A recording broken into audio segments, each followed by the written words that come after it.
Okay, let me talk some more about knives where I left off and what I didn't say. The Japanese knives, Japanese made knives like this Sean, is made by a big conglomerate.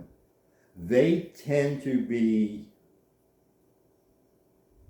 fancier looking. They're marketed. This knife is really pretty as compared to something like this that looks like almost rudimentary and handmade compared to the pretty of this one.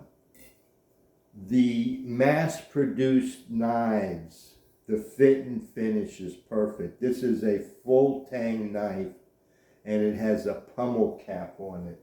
The pummel caps, here's a Yaxel, a big production company like Sean, I don't think it's quite that big, and they have a decorative pummel on it. This is an oval or almost a round shape, and this one's with 3 rivets. And it does have the pummel here where the handle fits into it. Fit and finish is beautiful. These are both Japanese production knives. And here is another Japanese production knife. This is a Kramer knife with the pummel. It has the full tang, 3 rivets, but there's no decorative pummel cap on this one. So I wanted to show you the differences. Those differences don't do anything for the functionality, except for you may like the way one handle feels as compared to another handle. And real quick, some of these handles are made out of composite materials today, resins and things. Then there's Corian handles, there's of course the wood handles, and then there's a handle that, let me see, I got one here. This is what I'm looking for. Then they have this handle that's called a linen micarta, which is a wrap of linen that's been impregnated with the resin, and then it's sanded smooth. But where the layers are, it gives a texture to it, and the linen micarta handles tend to have a good grip on them. I really like the feel of them. The D-shape handle helps to give you that. This Sean knife has sort of a texture to it in a composite handle with the D shape. So it's a good, comfortable handle to get a good grip on it. So I just wanted to talk real quick about the linen micarta and the composites. Then you have the natural wood handles. One more thing I'll talk about real quick is that when you buy Japanese knives, a lot of them have a variety of handles, or some knives offer a variety of handles. The handles can be wood here and bone up here on the ferrule. The bone on the ferrule helps to encapsulate the tang where it's fitted into there and glued in there. This is a expensive knife that they set the budget on the knife, the price point, by going with an inexpensive handle. So it's an excellent steel, but it's a cheap handle.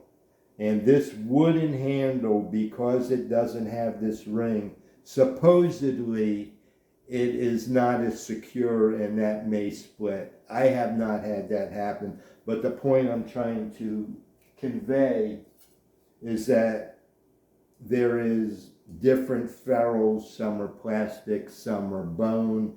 Then within the bone, some are just water buffalo, and some of them are exotic antelopes and things like that. Some knife makers, you can specify the handle and you get crazy on the handle, and they have turquoise inlays and all sorts of stuff. And then you have a handle like this where they took a primo knife and they really economized with the handle to keep the price point down. That's my opinion, that they did that to keep the price point down. So I wanted to talk a little bit more about handles to let you know knives can be these kind of knives can be rehandled. Now what's the The difference between this knife, it's the feel, the pinch grip for the user, whether you're using this style knife, the typical knife that you're used to, whether you're using that or you're using a wah-handled knife, the way you use it is the same. The Japanese handles, like I said in another video, I don't know if I published it, I work with what I pick up. When I was a kid and I was introduced to knives, you opened up the drawer, you took out the knife, and you picked one that looked like it fit your need. And I worked with what was there.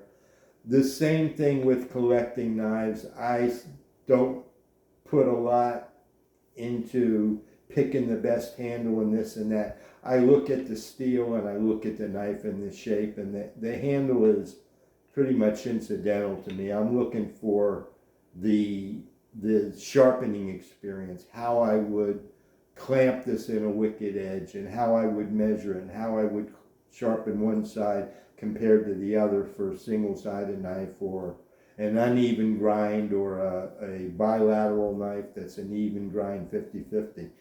It's the challenge. I'm going to get cut eventually. It's the challenge of sharpening these that it's about. I hope that I explained the handles a little bit. That's a big fear of a lot of people coming from the German and English style knives, Western handles that are ambidextrous to the knives that are indicated as right-handed and left-handed. It makes for a lot of fear for people because you don't want to get trapped in a knife that is specific, because then it seems that it limits the knife's utilitarian function by making a knife that's one-sided. Yeah, maybe. I don't know. You certainly wouldn't want to be a right-handed person using a left-handed knife in a professional setting. I think you would prefer being right-handed, using a right-handed knife. I think that it is designed to work better for a right-handed person. The problem is that by designating it right hand and left hand, it appears that it limits the functionality. So that's the consideration with the knife. And the other thing that we'll go back to again is, real quick, you have knives that look alike, and this one's a right-handed knife and this one is a bilateral knife, the same. And how do you tell them apart? And we're going to get into that. That's what happened with me. That's why I'm here trying to do this knife talk, because not only do we have a wide variety of sharpening challenges, of clamping and positioning them on a wicked edge, and because of the length supporting them, because when you get a knife that's as long as it is, you have that lateral instability because of the length of the knife. You're only clamping it right in the one place, and the knife is extending on one side or the other. So there is a way that it could laterally move when you're sharpening a knife, especially if it's a longer knife that's split. How you clamp it, some forward, some aft, you have to consider that, which is why I choose to support my knives with a stabilizer. But I hope that I introduced you to the difference between the